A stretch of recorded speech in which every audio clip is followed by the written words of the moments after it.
We're heavy next arrival, turning about a 3-mile final with 1806. Runway 22 left, full lane, clear for takeoff.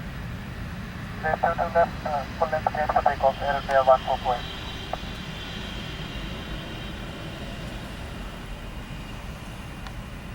Here it goes.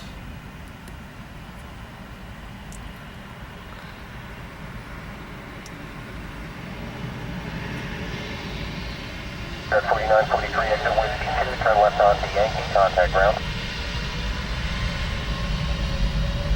4943, left turn to concrete onto Yankee, contact ground.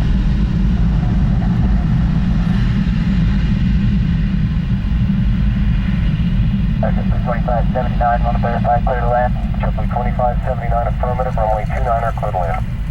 929, JetBlue 2579. JetBlue 543, Newark Tower, caution, wake turbulence, runway 22 left at Whiskey, line up and wait. Hold at idle power, it'll be a few minutes for wake turbulence. Runway 22 left at Whiskey and hold idle power. Damn it.